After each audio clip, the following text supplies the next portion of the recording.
Hello, in this session we are going to look at the electrochemical cell, in which we are going to discuss the cell potential. We are also going to look at how to use the cell potential to determine whether a redox reaction occurs, alongside how to represent a comprehensive cell notation. Welcome. So on the diagram you can see on the screen, we have a representation of what is known as an electrochemical cell. An electrochemical cell is simply a cell which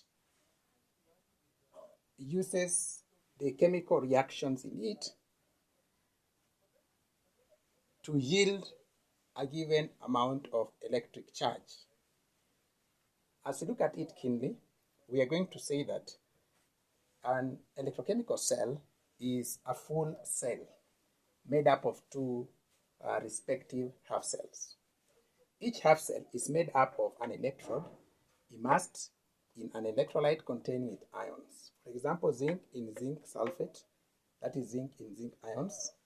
Copper in copper sulfate is copper in copper ions. So a half cell is composed of an element dipped in a solution containing its ions. In the same cell, there is a salt bridge. A salt bridge is composed of soluble agents like potassium nitrate or sodium nitrate, because they are highly soluble. Their aim is to transfer the ions within the solution from one half cell to the next half cell. To make the full cell complete, the two respective half cells are linked by a conductor, as you can see there. And then, once the reactions begin, we find that one terminal is oxidized, it becomes the anode, while the other terminal is reduced, it becomes the cathode. Now, how do we represent the cell notation for an electrochemical cell? Let's look at it from up here. So, in an electrochemical cell, like that of zinc and copper, we have the anode and the cathode. The anode, as I've said, is where there is oxidation occurring. And oxidation is simply the process involving loss of electrons. Reduction, on the other hand, occurs at the cathode and is a process in which an element gains electrons. So the gain of electrons is synonymous with reduction. And you may notice that these two reactions occur simultaneously, so collectively they represent what is known as a redox reaction. So the redox reaction is a reaction involving both reduction and oxidation occurring simultaneously. So our aim here is to represent this full cell notation. Full cell notation. As you have seen that oxidation is a loss of electron, we can also define oxidation as a rise in oxidation number. In this case, zinc changes to zinc ions. It is oxidized, and in the cell, we will represent that simply in that form, zinc and zinc ions, in which the oxidation number is rising, and that is an oxidation process. In between the two cells, there is a salt bridge. So we represent it by a double stroke, that is a salt bridge. And then, on the right-hand side, we have the reduction process. Reduction can be said to be gain of electrons or fall in the oxidation number. As you can see, the copper of oxidation number 2 has been reduced to 0.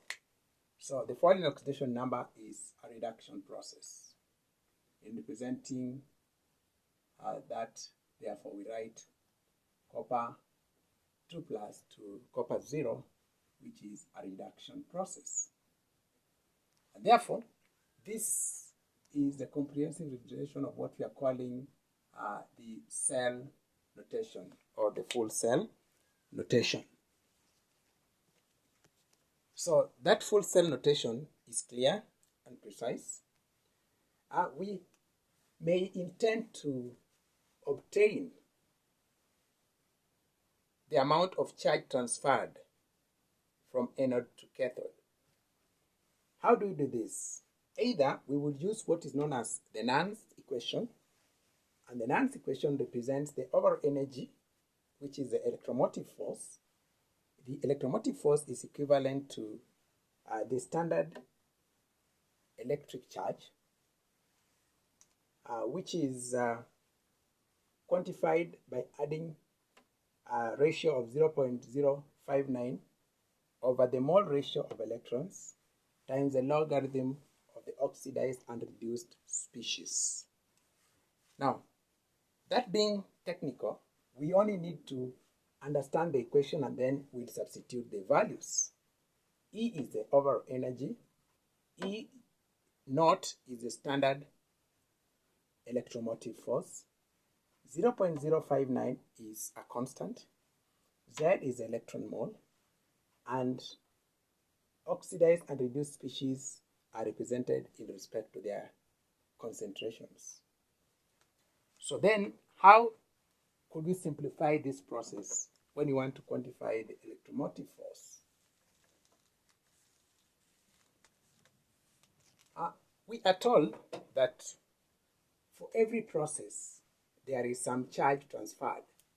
When 2 electrons are discharged for zinc, we find that this process is positive 0.76 volts.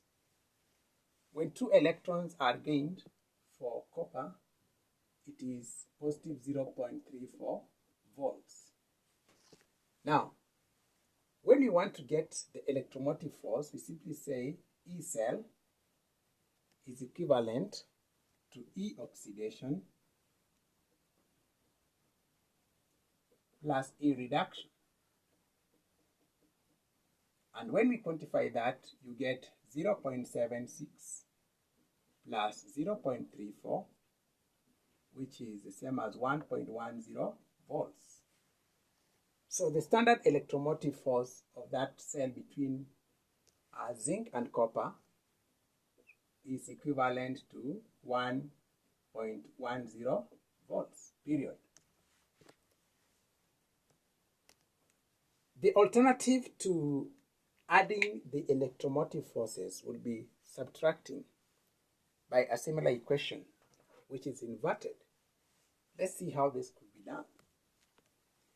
To do that, we would simply say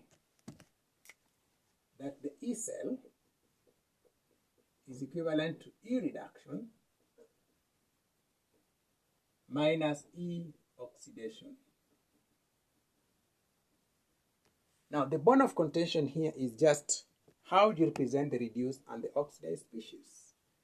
In this latter case, we would have to take the standard reduction potentials for each, in which we find that for copper, it is 0.34 positive, and for zinc, the standard reduction potential is negative 0.34, 0.76 volts. Now, when you take this as it is and substitute in the equation, the reduced species is 0.34 minus negative 0.76. Mathematically, negative and negative translates to positive, and that is still 1.10 volts. In summary, therefore, it is easier to take the variables as given, sum them up as the oxidation potential plus the reduction potential to get the standard electromotive force or voltage. Now, it is also important to note that when the overall standard electrode potential is positive, it means the redox reaction is plausible. It can take place or it can occur. When, however, the standard electrode potential is negative, the indication is that the standard electrode potential or the redox reaction is only theoretical and non-practical. So that is basically what we are referring to as the electrochemical cell. Thank you.